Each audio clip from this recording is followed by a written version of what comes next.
In a sprawling countryside estate lived a wealthy landowner named Mr. Harrison, a man blessed with fortune and 3 daughters. One day, he decided to test the depth of their affection for him. He summoned his eldest, Isabella. "My dear," he began, "tell me, how much do you love me?" Isabella, eager to please, replied, "Father, I love you as dearly as I love my own life." Pleased with this answer, he called for his second daughter, Amelia. "And you, my child, how much do you love me?" Amelia, not to be outdone, declared, "I love you more than all the treasures in the world." Satisfied, he finally turned to his youngest, Clara. "Clara, how much do you love me?" Clara was known for her thoughtful and often unconventional mind, which sometimes led her into trouble. She thought for a moment before saying, "Father, I love you as fresh meat loves salt." Mr. Harrison's face darkened, his brow furrowed in confusion, which quickly turned to anger. "What kind of answer is that? Salt is a common, worthless thing. You don't love me at all," he roared.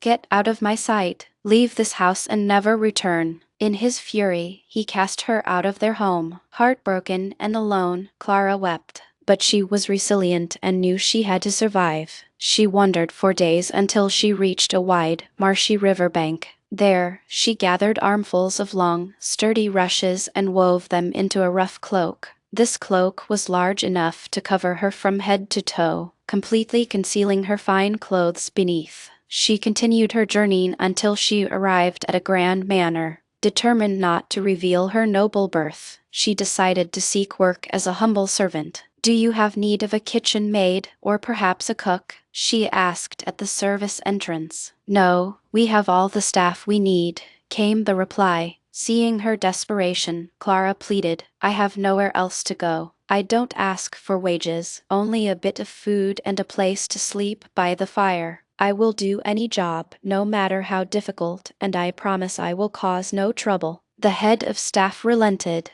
"Very well," they said. "You can help in the kitchen. Your job will be to make the soup and scrub the pots." And so, Clara began her new life, working tirelessly as a scullery maid. She made soup, scrubbed the heavy iron pots, and did all the grimy chores that no one else wanted. Because she never took off her strange garment, the other servants simply called her Rushcloak. One day, news spread through the manor of a grand ball being held across the marsh. Everyone was invited to dance and mingle with the high society of the region. The other servants asked Rushcloak if she would be joining them, but she politely declined, saying she was far too tired from her work. As soon as the others had left, however, she slipped away. She bathed in a clear stream, took off her rough cloak of rushes, and revealed the beautiful gown she had hidden beneath. At the ball, she was the most radiant woman present, and all eyes were upon her. The ball was hosted by a local nobleman whose son, William, saw Clara and was instantly captivated. He danced with her 3 times that evening and could not bear to leave her side.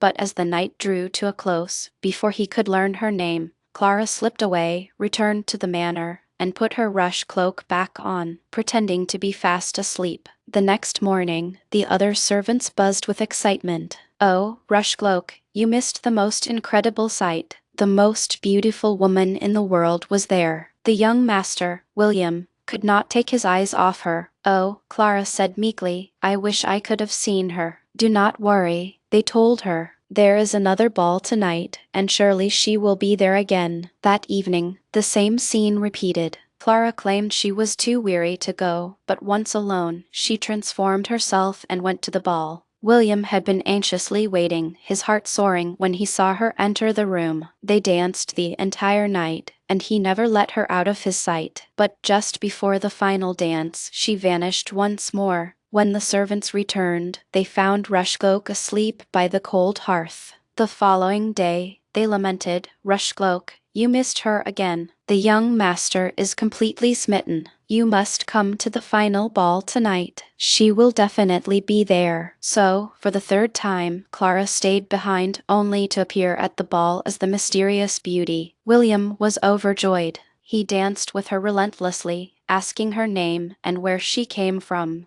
But she would not tell him. Fearing he would lose her forever, he slipped a delicate gold ring onto her finger. I must see you again, he pleaded, or my heart will break. But as before, she fled into the night before the ball ended. The next day, the servants told her, Rushcloak, the beautiful woman was there, but that was the final ball. Now you shall never see her. Meanwhile, William was distraught. He searched everywhere for the woman who had stolen his heart, but no one knew of her. He became so consumed with love and longing that he fell ill and was confined to his bed. Make some broth for the young master, his mother instructed the head cook. Something simple, to soothe his stomach. They say he is sick with love. As the cook began to prepare the broth, Rushcloak entered the kitchen. What are you doing? She asked. I'm making soup for the young master, the cook replied. He's fallen ill over that mysterious woman. Let me make it, Clara insisted. The cook was hesitant, but seeing the earnest look in her eyes, he agreed. Clara prepared the broth, and when the cook's back was turned, she let the small, golden ring slip silently into the warm liquid. William listlessly drank the soup until he discovered the ring at the bottom of the bowl. His eyes widened. Send for the cook immediately, he commanded. The cook entered the room, trembling, for the young master looked stern. Who made this soup? William demanded. I did, sir. The cook lied, not wanting to get the strange girl into trouble. No, you did not, William said, his voice softer now. Tell me the truth. I promise no harm will come to them. It was the new girl, the one they call Rushcloak, the cook confessed. Just then, Clara herself appeared in the doorway. Did you make this soup? William asked, his voice trembling with hope. Yes, I did, she replied. And where did you get this ring? He asked, holding it up. She met his gaze and smiled softly. Have you forgotten so soon? You gave it to me. A gasp escaped William's lips. Then you are Clara let the coarse cloak of rushes fall to the floor, revealing the same beautiful woman from the ball, her eyes shining. William leaped from his bed, all trace of illness gone. He knelt and kissed her hand, then ran through the manor shouting, I've found her! I've found her! No, wait, she found me. They made plans to marry immediately, and the wedding was to be the grandest the region had ever seen. Invitations were sent far and wide, and among the guests was Clara's father, Mr.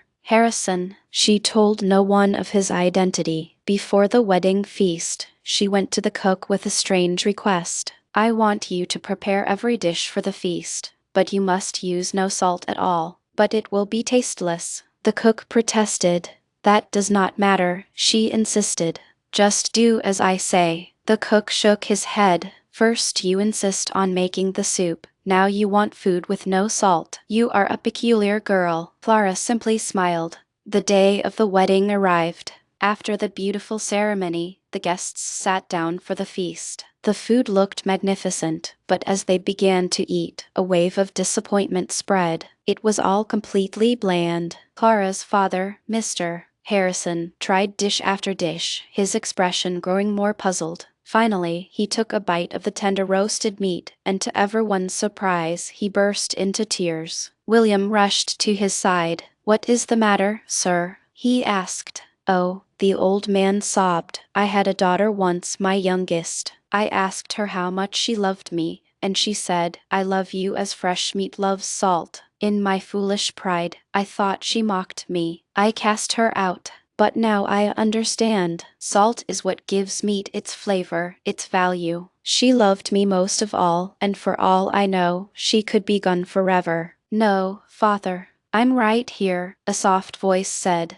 Clara stood up and wrapped her arms around him. Is it truly you? He looked at her, truly looked at her, and in her eyes he saw the clever, loving daughter he had wronged. It's me. Tears of regret and joy were shed. Her father begged for her forgiveness, and the two were reconciled. From that day forward, they lived in happiness, a family made whole again by the simple, honest truth of salt.